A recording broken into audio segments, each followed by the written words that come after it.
Donc, on part sur la partie coopératif.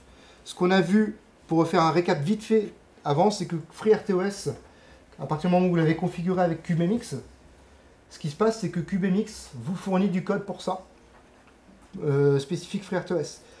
Donc, il vous fournit notamment ce code-là, qu'on a supprimé, mais pour rappel, qu'est-ce que c'est que ce code-là? Ces deux lignes-là.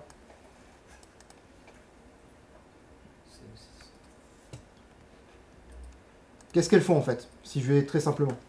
Elles définissent une tâche. Ici, voilà, elles définissent les caractéristiques d'une tâche ou d'un thread, appelez ça comme vous voulez. Et ici, dans OS Thread Create, ça crée littéralement la tâche. Nous, on n'est pas dans ce cas-là. On est dans ce cas-là.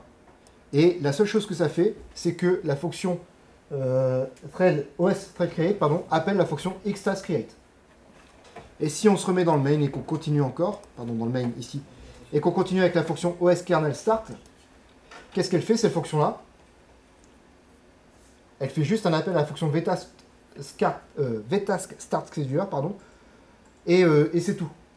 Donc dans les deux cas, que ce soit OS-thread-create ou OS-kernel-start, ce sont deux fonctions qui ne font rien d'autre que d'appeler une autre fonction. Okay, on a vu que ça s'appelait un wrap, ce mécanisme-là s'appelle le wrap, ou le wrapping.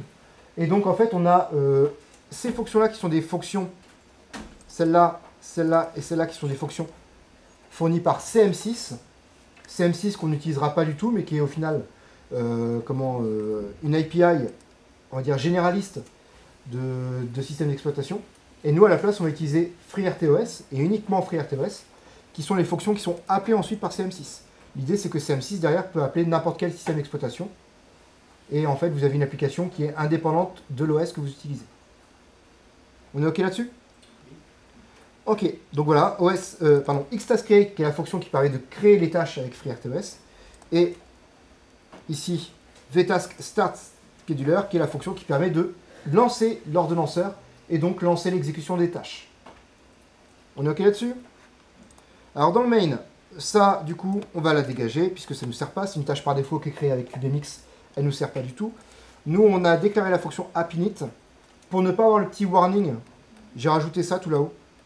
Toc, ici. Parce que je ne sais pas si vous l'avez, mais ce warning qui dit que la fonction n'est pas déclarée explicitement. Et ben voilà, je rajoute ça en haut du main pour dire qu'il y a une fonction qui s'appelle comme ça, qui est déclarée à l'extérieur. Voilà. Donc j'arrive dans mon fichier freertos.c. Et ça, c'est ce qu'on a vu ensemble juste avant. Donc là, on va faire un bref résumé. C'est comment je crée une tâche. Donc, pour créer une tâche, j'appelle la fonction xTaskCreate. Je fournis la fonction que va implémenter cette tâche-là. Je fournis un petit nom à la tâche. Je fournis une taille de pile à ma tâche. J'insiste pas dessus, on y reviendra plus tard. J'aurais pu mettre 128, j'aurais pu mettre 200, ça peut bloquer, on a vu ça tout à l'heure. Ce que je fais, c'est que j'utilise une macro qui existe dans freertosconfig.h. Pareil, on y reviendra plus tard. Voilà. Et ensuite, nul, donc parce que je passe aucun paramètre. 1, c'est la priorité. Et nul, parce que je n'utilise pas de handle. Parce que j'ai pas besoin de manipuler les tâches manuellement. C'est l'OS qui va manipuler les tâches, moi j'en ai pas besoin. Yes. Donc ça pour la tâche 1. Pour la tâche 2, pareil. Pour la tâche 3, pareil. Pour toutes ces tâches-là, j'ai vérifié la valeur retournée. Si la valeur retournée est différente de pdpass, donc ce qui veut dire que ça s'est mal passé, et bien dans ce cas-là, j'envoie un message d'erreur. Ok. C'est parti, je vais lancer ça en mode debug. Pas d'erreur, pas de warning. Ok, très bien. Je regarde sur Terraterm ce qui se passe. Et là, j'ai... Toc. Si j'arrive à effacer, attends, super.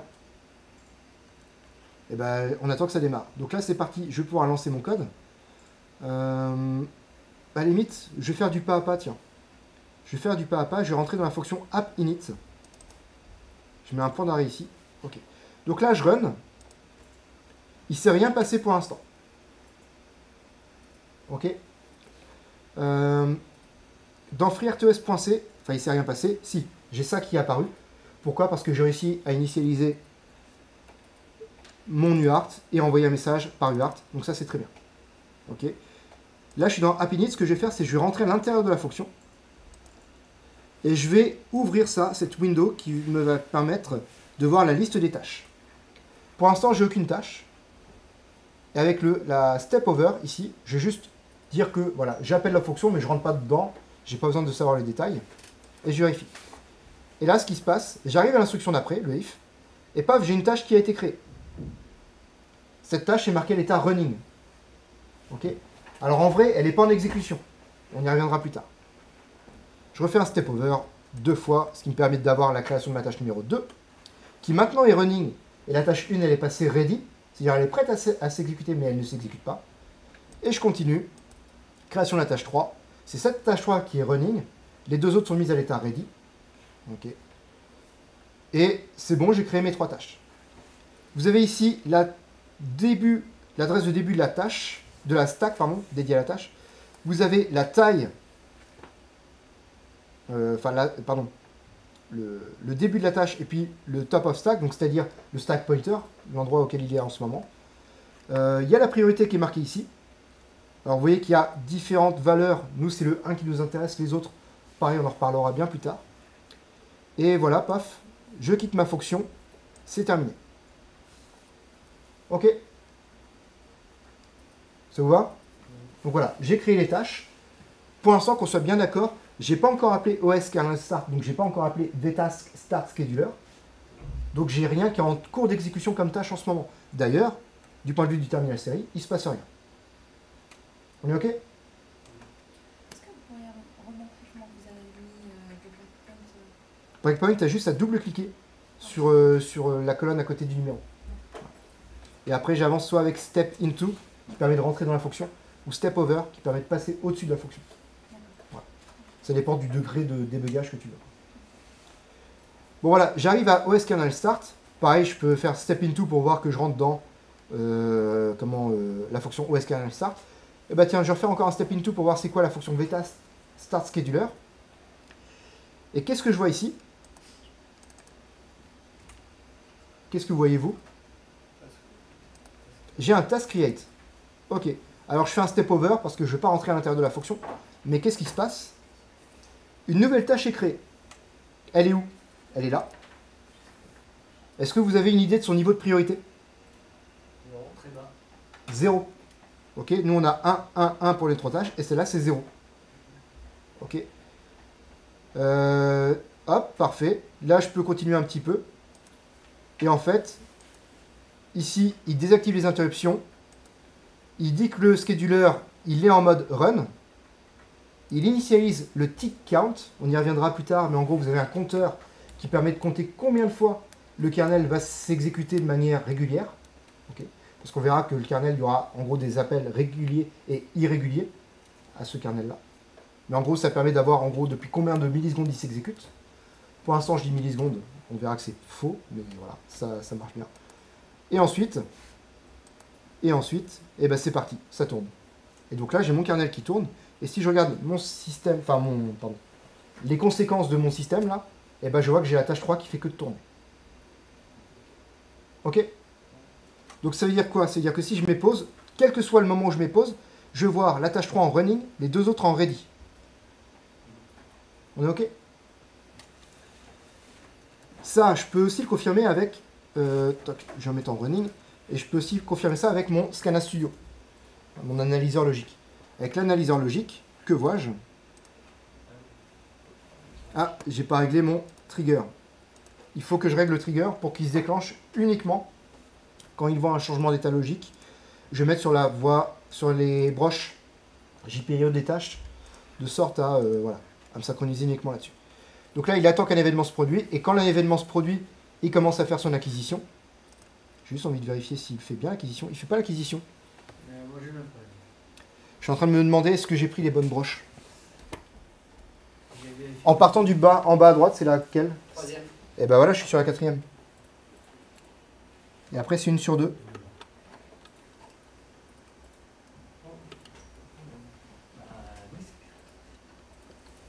Ok, on recommence. Toc. C'est parti. Donc là, voilà, il a capté un événement. Il le mesure et on voit ça là. Alors ce qu'on voit ici, j'ai une trame UART qui apparaît là. Ok. Alors si vous voulez, je peux vous remettre ça en clair. Toc. C'est mieux? Oui. Ok. Je vais pouvoir débugger ce qui se passe sur l'UART, décoder ce qui se passe sur l'UART, pardon, grâce à mon décodeur. Ça, encore une fois, c'est dans les tutos. Toc, on se met sur la chaîne numéro 4. Parfait, toc. Et qu'est-ce que je vois? Je vois que j'ai les caractères 0A, 0D et 3, 3, 3, 3 qui apparaissent tout le temps. C'est quoi ces deux premiers caractères là de code 0x0A et 0x0D? C'est le retour à la ligne et le retour chariot, l'alt table. Retour chariot, retour à la ligne. Le backslash R, backslash N. Ok. Et après, je n'envoie que des 3. Une autre manière de le voir, c'est vous allez dans View, vous allez dans Packet View ici. Ou XView, pardon. XView, vous voyez vraiment tous les caractères qui sont envoyés. Alors l'inconvénient ici, c'est que j'ai pas réussi à visualiser tout ce qui m'intéresse. Alors ce que je vais faire, c'est je vais baisser dans mon device ma fréquence d'échantillonnage. Je vais la baisser jusqu'à 1 MHz par exemple, pour essayer de choper un maximum de trames. En fait, on ne travaille pas avec ces analyseurs-là vraiment sur une durée d'échantillonnage, mais en fait, il faut considérer que ces petits appareils ont une mémoire fixe, et en changeant la fréquence d'échantillonnage, au final, vous changez la durée pendant laquelle vous échantillonnez. Et là, du coup, j'observe ça, qu'à peu près toutes les secondes, j'ai la tâche 3 qui s'exécute. Pourquoi? Si je zoome ici, qu'est-ce que je vois? Je vois que j'ai la broche qui passe à l'état haut ici, et à la fin, elle passe à l'état bas. Toc. Ici, elle repasse à l'état bas, puis elle repasse à l'état haut aussitôt. Et les autres tâches, la broche 1 ou la broche 2, elle reste à l'état bas tout le temps. Ok? Est-ce que ça, vous avez compris pourquoi? Est-ce que vous êtes allé voir le code de la tâche numéro 3? Oui, ça fait JPO 7 et JPO 17. Eh bien, allons voir le code de la tâche 3 ensemble. Effectivement, si je regarde la tâche 3, que vois-je? Première chose que je fais, je mets ma broche à l'état haut. On est d'accord là-dessus? Ma broche à l'état haut, donc je suis là. Toc. Je passe ici, ma broche à l'état haut. Qu'est-ce que je fais juste après? J'envoie mes caractères sur l'UART. Donc en fait, c'est ce qui se passe ici. Toc. On va réduire. Mais c'est ce qui se passe, cette partie-là. Et ensuite, qu'est-ce que je fais? Une boucle for ici, qui, dans les circonstances actuelles, ça dépend voilà, ce que vous utilisez. En gros, je la fais bosser pendant une seconde à peu près, quoi. Ok. Donc là, elle bosse pendant une seconde. C'est ce qui se passe là. Toc. Donc de là jusqu'à là. Et après, quand je zoome encore ici, qu'est-ce que je fais au dernier moment? Je reset ma broche. Donc ma broche, elle passe à l'état bas. Ok. Et immédiatement, je reviens dans la tâche 3. Là, en fait, le petit temps que vous avez ici, qu'on pourrait chronométrer, 23 microsecondes, ça correspond à quoi? C'est le temps, en fait, de sortir, de faire le jump, de revenir ici, et de rentrer dans la fonction writePin 7. C'est OK? Voilà tout ce qui se passe. Vous avez créé les tâches, vous avez vu qu'elles sont créées les unes après les autres. Vous avez une tâche, une quatrième tâche qui s'appelle idle, on en parlera plus tard, qui est créée automatiquement, de très faible priorité, de priorité nulle. Et on a le scheduler qui se lance et qui lance que la tâche 3. On est OK là-dessus? Oui. Et pourquoi? Pourquoi que la tâche? Pourquoi que la tâche 3? On n'a rien fait de plus. Alors pourquoi la tâche 3 et pas la tâche 1? À la limite, on l'a vu, à chaque fois qu'on crée une tâche, la dernière créée, c'est celle-là qui est mise en running. Oui. Ok, vous avez vu ça? Oui, donc c'est la tâche 3 qu'on a créée la dernière. C'est la tâche 3 qu'on a créée en dernier, donc c'est la tâche 3 qui est en running. Parce qu'on n'a pas Maintenant, en fait, le reste, il est dans la suite du TP. Là, en fait, vous observez ça. Normalement, vous observez la même chose que moi ici. On travaille toujours sur la tâche 3. Alors, la figure, elle n'est pas à jour. On attend une seconde au lieu de 500 millisecondes, mais bref. Et là, du coup, juste pour dire, en fait, pourquoi on est bloqué dans la tâche 3, c'est parce qu'on travaille en mode coopératif et pas en mode préemptif. C'est quoi la différence entre les deux? On ne l'a pas vu en cours, on s'est arrêté juste avant. C'est super. Et bien en fait, le mode coopératif, allez, tant pis sur les diapos, de toute façon vous les reverrez en cours, je ne sais plus quand est-ce qu'on se voit, mais on se reverra. Il y a l'heure de lanceur pour changer de tâche. Enfin, quand la tâche est finie, c'est ça? Peux-tu recommencer? Il appelle l'ordonnanceur quand la tâche en cours est terminée. Pour désigner. Alors en fait, coopératif, c'est-à-dire que c'est aux tâches de coopérer entre elles, sans passer par le système d'exploitation. Enfin, pardon. C'est à elles de coopérer entre elles. C'est-à-dire que les transitions, elles sont programmées. C'est nous qui les avons écrites. Ok? Donc la transition, comme un passage de relais, elle est programmée, elle se fait tous les 100 mètres. Ok? C'est par opposition, c'est à la préemption, où là, vous avez un manager qui vient interrompre une tâche en cours de route pour en mettre une autre à la place. Ok. Ça, c'est le mode qu'on verra plus tard. Pour l'instant, nous, on reste concentré sur la partie coopératif, non préemptif, c'est-à-dire que l'OS ne vient pas interrompre une tâche en cours de fonctionnement. C'est à la tâche de dire « je m'arrête ». Ok. Et la tâche, comment elle fait pour dire « je m'arrête » Eh bien, c'est la fonction task_yield. Et là, je ne vais pas faire plus de corrections plus tard, donc à la limite, je le montre tout de suite. Je rajoute un task_yield à la fin de chacune des tâches.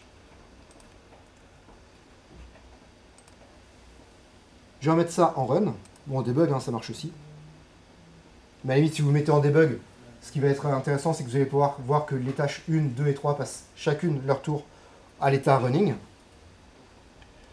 Et du coup, si je regarde mon terme à terme, on termine la série, paf, c'est parti. On commence par la tâche numéro 3. Et ensuite, on passe à la tâche 1, 2, 3. 1, 2, 3. 1, 2, 3, toujours. Ça fonctionne comment? Ça fonctionne dans la technique, enfin dans la stratégie du round robin, du tourniquet en fait. Si le système d'exploitation, pardon, comment il fait pour décider quelle tâche s'exécute? Regarde les tâches qui sont à l'état ready. On va en reparler des états des tâches. Parmi toutes celles qui sont à l'état ready, lesquelles sont de plus haute priorité? Et parmi celles qui sont de plus haute priorité, laquelle a été exécutée il y a le plus longtemps. Okay. Et comme ça, on arrive à avoir en régime permanent ce tourniquet qu'on observe ici. Et si je reviens juste là-dessus, sur Scala Studio, je vais observer, alors je vais peut-être essayer de réduire encore un petit peu la fréquence d'échantillonnage, toc. Et là, du coup, on va normalement pouvoir avoir une alternance de toutes les tâches. Voilà. Avec la tâche 1 qui fonctionne à cet endroit-là, la tâche 2, la tâche 3, la tâche 1. Sachant que là, si je zoome, je verrai le message 1, 1, 1, 1, 1, là que des 2, là que des 3, et là que des 1, et ainsi de suite. Ok? Question? Alors, petite précision, et je vous la porte pour que ça reste aussi dans la vidéo, cette partie-là. Ce que vous voyez à l'écran ici, c'est l'état des broches. Ça n'a rien à voir avec l'état des tâches. D'accord?